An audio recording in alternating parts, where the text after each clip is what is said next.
देश का के लिए बहुत बड़ा क्षति हुआ है। डॉक्टर मनमोहन सिंह ईमानदार, निष्ठावान, इस तरह का नेता बिरले ही मिल सकता है जिस पर कोई आरोप नहीं लगा हो, कुछ नहीं लगा। मंत्रिमंडल में मैं उन्हीं के मंत्रिमंडल में मंत्री था, उनके नेतृत्व में, और उनका बहुत बड़ा सहयोग हमको मिला जब हम रेल मंत्री थे।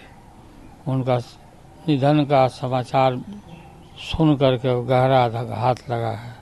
ईश्वर से प्रार्थना करते हैं कि उनकी मृत आत्मा को, उनके सोल को शांति प्रदान करें और उनके शोक संतप्त जो परिवार है उनको भी शक्ति मिले। लालू जी, आप हमेशा उनके जन्मदिन पर या जब भी कुछ होता था तब फ़ोन करते थे, हम लोग को याद है, और बहुत अच्छे ताल्लुकात आपके उनके साथ रहे। बहुत अच्छा ताल्लुकात, मेरी प्रशंसा बहुत करते थे।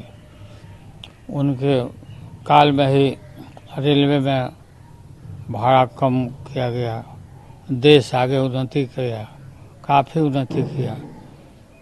10 साल तक वो प्रधानमंत्री थे, आप लोगों को मालूम ही है। उनका नहीं रहे, बहुत तकलीफ हुआ हमको, काफ़ी तकलीफ हुआ। भगवान उनकी आत्मा को शांति प्रदान करें। देश की अर्थव्यवस्था में सुधार लाने में, देश के आर्थिक स्थिति में सुधार लाने में वो अविस्मरणीय है। और डॉक्टर मनमोहन सिंह जी कई पदों पर रहे, रिजर्व बैंक के गवर्नर रहे, वाणिज्य मंत्रालय में रहे, कई विभिन्न जगहों पर जहां भी वो रहे, उन्होंने देश के हक में काम किया। और उनका जो प्रधानमंत्रित्व काल का जो पहला कार्यकाल था, वो पहला तो अद्भुत था वो। लेकिन कभी कभी लोकसभा में हम लोग देखते थे कि जब डॉक्टर मनमोहन सिंह जी कई मामलों में राजनीतिक दबाव में काम करने वाले व्यक्ति नहीं थे, पूरी आज़ादी के साथ काम करने वाले थे, और पूरी आज़ादी के साथ उन्होंने देश की अर्थव्यवस्था में योगदान किया। कभी कभी उनको देखते थे जब लोकसभा में कि जब कभी दबाव में रहते थे तो बहुत अंदर से उनका चेहरा विचलित लगता था। ये उनके उस व्यक्तित्व को प्रदर्शित करता है कि अंदर से उनकी भावना देश के प्रति समर्पण की थी। देखिए, हमारे तो राज्यसभा में साथ भी थे, हम जैसे लोग जब आए तो वो अभिभावक की भूमिका में हमेशा किसी विषय पर आप कुछ बोलें तो कभी बोल करके, कभी अपनी आंखों से अफर्मेशन देना, ये एक बहुत बड़ी बात होती है। इस दौर ने, इस मुल्क ने एक ऐसा व्यक्ति खो दिया है आज। कल रात उनका निधन हुआ, जिसने साइलेंटली काम किया, लाउड नहीं कभी थे, नॉइज नहीं, शोरगुल के इस दौर में, मैं मेरा मुझको वाले इस दौर में हम की अहमियत को बरकरार रखते हुए, जो कि कलेक्टिव स्पिरिट है इंडिया का, उसको उन्होंने रखा। आलोचना जिसने की उसके लिए भी शालीन ही रहे, कभी गैर शालीन नहीं। तो इस दौर में ये सारी बातें याद आएंगी।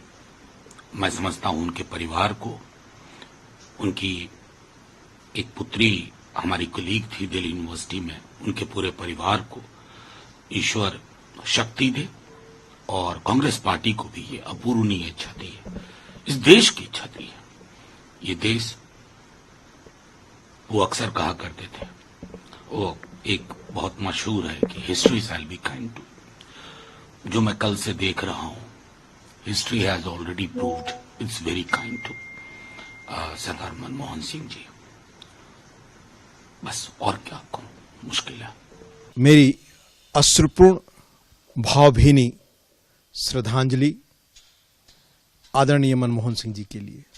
श्रेष्ठ इंसान, विद्वता, ज्ञान, श्रेष्ठ मर्यादित आचरण, दूरदृष्टि वाले राजनेता और अत्यंत श्रेष्ठ और मर्यादित सांसद के रूप में उनकी छवि हमेशा रही।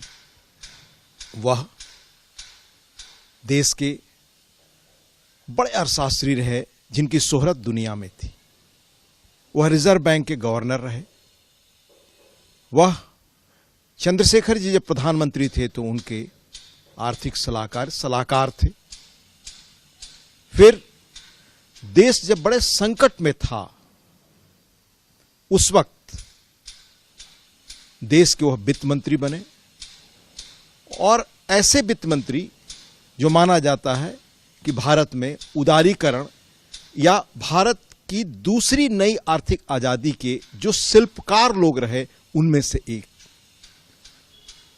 उसके बाद देश के 2 बार प्रधानमंत्री रहे, पर इन सब के ऊपर उनकी निजी गरिमा, मर्यादित आचरण, और वह राज्यसभा के सांसद रहे लंबे समय तक, अभी भी थे। सदन में किस तरह श्रेष्ठ आचरण एक इतने गुण संपन्न प्रतिभाशाली व्यक्ति, दूरदर्शी राजनेता का हो सकता है, यह हमें आज सीखना चाहिए। मनमोहन सिंह जी के प्रति सही श्रद्धांजलि होगी अगर यह मुल्क उनसे 2-3 चीजें सीख सके। पहली चीज, चंद्रशेखर जी के जमाने में ही देश आर्थिक संकट से निकलने की कोशिश कर रहा था, पर जिन लोगों ने सरकार चंद्रशेखर जी की बनवाई थी वो नहीं चाहते थे और सरकार गिरी। हालांकि आदरणीय मनमोहन सिंह जी चंद्रशेखर जी के सलाहकार थे। 84 के बाद जब देश की आर्थिक नीति उस रास्ते पर चल पड़ी जिस पर साफ संकट दिखाई देता था कि कुछ ही वर्षों में देश भारी आर्थिक संकट में जाएगा और बैंक्रप्सी के कगार पर, बिल्कुल बैंक्रप्ट होने की स्थिति में पहुंच जाएगा, यह सब देख रहे थे। आदरणीय मनमोहन सिंह जी ने भी देखा। वह रिजर्व बैंक के गवर्नर थे। उन्होंने तत्कालीन प्रधानमंत्री, वित्त मंत्री सबको लिखा, और जब अवसर मिला 90 में उन्हें, तो उन्होंने वित्त मंत्री के रूप में भारत की नई आर्थिक नीति की नियति आदरणीय तत्कालीन प्रधानमंत्री पीवी नरसिंह राव जी के नेतृत्व में लिखी। वो विरासत की भारत पुनः आर्थिक संकट के दौर में न जाए। आज की दुनिया में आपकी आर्थिक ताकत ही आपकी आर्थिक स्वतंत्रता, आपकी आर्थिक आजादी और दुनिया में आप किस रूप में रह पाएंगे तय करेगी। तो मनमोहन सिंह जी को हमेशा इस रूप में हमें याद रखना चाहिए कि जिस आर्थिक संकट में, दुष्चक्र में देश फंस गया था, वह पुनः न फंसे। इसलिए 2 कदम मैं आपको आज उनकी स्मृति में बताना चाहूंगा।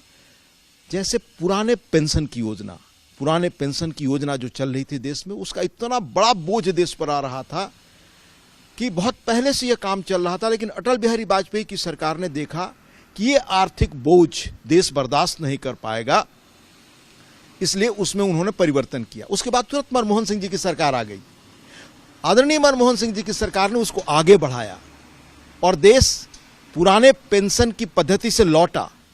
पर दुखद बात थी कि पुनः वोट की राजनीति के लिए राजस्थान की पुरानी सरकार, और उसी पार्टी की सरकार थी जिसमें आदरणीय मनमोहन सिंह जी थे, उस सरकार ने पुनः पुरानी पेंशन व्यवस्था को लागू की, और उसके बाद देश के कई राज्यों ने लागू किया। ये आने वाले देश में देश के भविष्य को गिरवी रखेगा और पुनः वो संकट न आए, ये आदरणीय मनमोहन सिंह जी को याद करते हुए हमें याद रखना चाहिए, और ये उनके प्रति सही श्रद्धांजलि होगी। दूसरी चीज, जो ये मुफ्त में देने की योजना चल पड़ी है हर राज्यों में, उसका क्या आर्थिक परिणाम होगा। आज देश के कई राज्य ऐसे हैं जो पुराने पेंशन और इस तरह की चीजों से वे ऐसी स्थिति में पहुंच गए हैं कि उनके पास वेतन देने के लिए पैसों की दिक्कत हो रही है।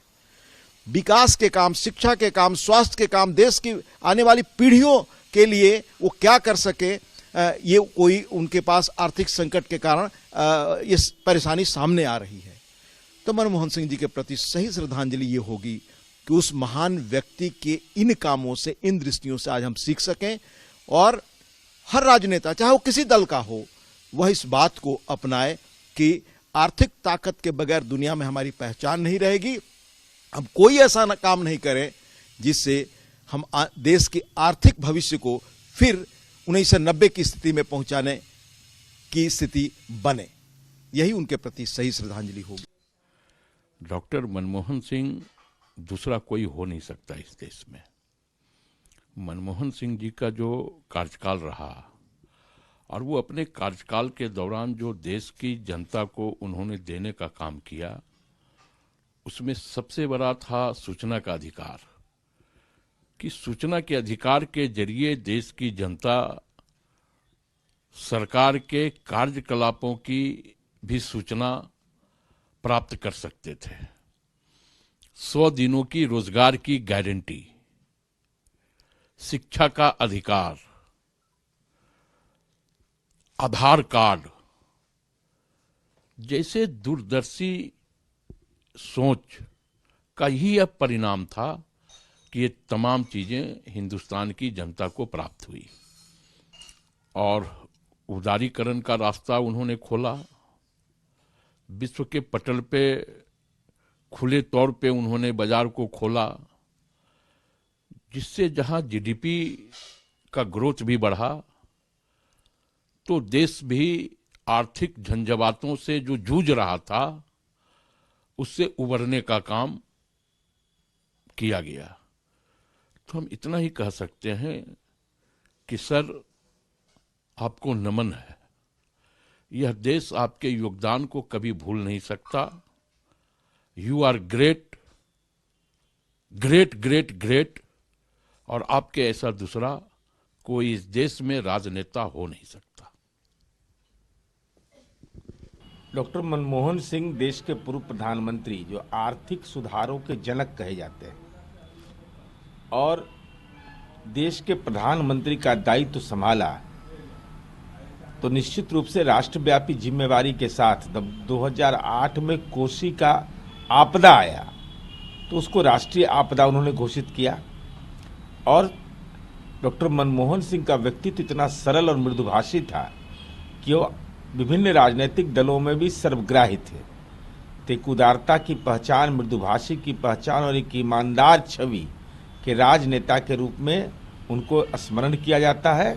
और साथ ही साथ यह भी महत्वपूर्ण है कि ऐसे दौर में जब राजनीति में संपत्ति सृजन की ओर लोगों का दिलो दिमाग लगा रहता है, और डॉक्टर मनमोहन सिंह राष्ट्र सेवा के लिए जाने जाते हैं। मुख्यमंत्री नीतीश कुमार से भी काफी अच्छे संबंध थे नीरज जी, उन्होंने भी कल ट्वीट करके शोक व्यक्त किया। स्वाभाविक रूप से माननीय मुख्यमंत्री नीतीश कुमार जी के संसदीय जीवन के कार्यकाल में डॉक्टर मनमोहन सिंह इस देश का प्रतिनिधित्व कर रहे थे, तो विकास के कार्यों के प्रति उनकी रुचि, बिहार जैसे राज्य का कोई भी सवालात पैदा होता था तो उस पर गंभीरता, तो ऐसे सवाल तो निश्चित रूप से ऐसे राजनेता का खो जाना जब लोकतंत्र संक्रमण काल में हो, महापुरुषों के सवाल पर भी कहीं न कहीं सवालियात निशान खड़े हो रहे हों, ऐसे दौर में डॉक्टर मनमोहन सिंह का जाना बहुत ही पीड़ाजनक और मर्मांतक।